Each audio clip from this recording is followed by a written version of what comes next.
ধনেপাতার প্রেমে ডুব দিলাম আমি। আজ বানাচ্ছি ধনেপাতার মজাদার পাকোড়া। আসসালামু আলাইকুম, আমি আতিয়া নারায়ণগঞ্জ থেকে। আজকে তৈরি করে দেখাবো দারুণ সুস্বাদু ধনেপাতার পাকোড়া। প্রথমে এক মুঠো টাটকা ধনেপাতা নিয়েছি, ভালো করে ধুয়ে কুচি করে নিচ্ছি। তারপর একটা বাটিতে পেঁয়াজ নিয়েছি 1 কাপ, কাঁচামরিচ নিয়েছি পরিমাণ মতো। কাঁচামরিচের পরিমাণটা আপনাদের পছন্দ মতো বুঝে নিতে পারেন। সবগুলো ঢেলে দিচ্ছি একটা বড় বলের মধ্যে। এখানে দিয়ে দিব কিছু গুঁড়া মশলা। নিয়েছি লবণ, সামান্য একটু হলুদের গুঁড়া 1/4 চামচের মতো হবে। দিয়ে দিচ্ছি 1 চা চামচ পরিমাণ লাল মরিচের গুঁড়া আর 1/4 চা চামচ পরিমাণ ধনে গুঁড়া। ধনে গুঁড়া দিয়ে ভালো মতো মেখে নিলাম। এই মেশানোর গন্ধটাই যেন আলাদা একটা সুখ। ভালো মতো কচলে মেখে নিতে হবে যাতে করে পেঁয়াজ থেকে পর্যাপ্ত পরিমাণ পানি বের হয়। এবার কুচানো ধনেপাতা ঢেলে দিলাম পেঁয়াজের সঙ্গে। হাতের ছোঁয়ায় মিশে গেল সবুজ আর সুবাস। ভালো মতো কচলে ধনেপাতাটাও পেঁয়াজের সাথে মেখে নেব যাতে করে ধনেপাতা কিছুটা নরম হয় এবং ধনেপাতা থেকেও একটু পানি ছেড়ে আসে। একটু সময় নিয়ে এই কাজটা করতে হবে।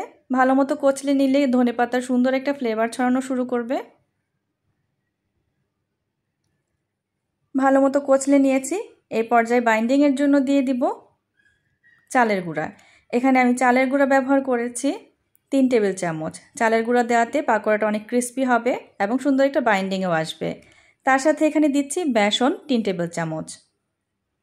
এবার এগুলোকে ভালো মতো একটু মেখে নেব। যদি একটু ড্রাই মনে হয় সেই ক্ষেত্রে সামান্য একটু পানি ব্যবহার করব। তবে খুব বেশি পানি ব্যবহার করার প্রয়োজন নেই, তাহলে বেশি নরম হয়ে যাবে, ভাজতে অসুবিধা হবে। আমার কাছে এই পর্যায়ে একটু ড্রাই মনে হয়েছে, এর জন্য সামান্য একটু পানি মানে 1 টেবিল চামচের মতো পানি আমি এখানে ব্যবহার করেছি। এবার ভালো মতো হাতের সাহায্যে কচলে মেখে নিতে হবে। ভালো মতো একটু সময় নিয়ে মেখে নিচ্ছি। এটা মেখে নিতে নিতে আরও কিছুটা নরম হয়ে যাবে, তো একটু সময় নিয়ে এটাকে মেখে নিতে হবে। মেখে নেওয়া হয়ে গেছে। যখন এরকম হাতের সাহায্যে পাকোড়া শেপ দেওয়া যাচ্ছে তখন বুঝতে হবে মাখানো হয়ে গেছে। এখানে আর কোনো কিছু দেওয়ার প্রয়োজন নেই, সরাসরি চলে যাব ভাজার জন্য। চুলায় একটা কড়াই বসিয়ে দিয়েছি, তার সাথে দিয়েছি বেশ খানিকটা রান্নার তেল। তেলটা ভালো মতো গরম করে নিয়েছি। এখন গরম তেলে ছোট ছোট করে পাকোড়া শেপ দিয়ে ছেড়ে দিচ্ছি। এটা আপনাদের পছন্দ মতো করে দিতে পারেন, পেঁয়াজের মতো করেও চ্যাপ্টা করে দেওয়া যাবে। তবে আমার কাছে পাকোড়া একটু ছোট ছোট করে দেখতেই ভালো লাগে, তাই আমি ছোট ছোট করে সবগুলো গরম তেলের মধ্যে ছেড়ে দিচ্ছি। চুলার আঁচটাকে রেখেছি মিডিয়াম হিটে, খুব বেশি হাই করা যাবে না। মিডিয়াম হিটেই সম্পূর্ণ পাকোড়া ভেজে নিতে হবে। সম্পূর্ণ পাকোড়া দেওয়া হয়ে গেলে সাথে সাথে নেড়েচেড়ে দেওয়ার দরকার নেই। যখন এক পাশটা ভাজা হয়ে যাবে তখন একটু নেড়েচেড়ে উল্টেপাল্টে দিতে হবে। একটু সময় নিয়ে ভাজলে পাকোড়াটা বেশি ক্রিস্পি হবে এবং সুন্দর একটা কালার আসবে। আমি এখানে প্রায় 6 থেকে 7 মিনিট মতো সময় নিয়ে ভেজে নিয়েছি।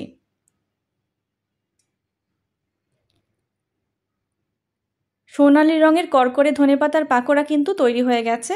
এখন তেল ঝরিয়ে সবগুলো তুলে নিচ্ছি। সবগুলো তুলে নিব এবং একটা টিস্যু পেপারের ওপর নিয়ে নিব যাতে করে এক্সট্রা তেলটাও অবজার্ভ হয়ে যায়। দেখতে কিন্তু দারুণ সুস্বাদু এবং লোভনীয় হয়েছে, আর দেখেই বোঝা যাচ্ছে কতটা ক্রিস্পি হয়েছে। সবগুলো এইভাবে একে একে তেল ঝরিয়ে তুলে নিচ্ছি। সব খাবারই আমার কাছে সুন্দরভাবে পরিবেশন করতে ভালো লাগে, তাই চলুন আপনাদের সাথে পরিবেশন করে দেখাচ্ছি সসের সাথে দারুণ সুস্বাদু ধনেপাতার পাকোড়া। তৈরি হয়ে গেল আমার মজাদার ধনেপাতার পাকোড়া। আমার আজকের রেসিপি যদি ভালো লেগে থাকে সবার কাছে অনুরোধ থাকবে, যারা ফেসবুক থেকে দেখছেন তারা আমার পেজটি লাইক, কমেন্ট এবং ফলো করে পাশে থাকবেন।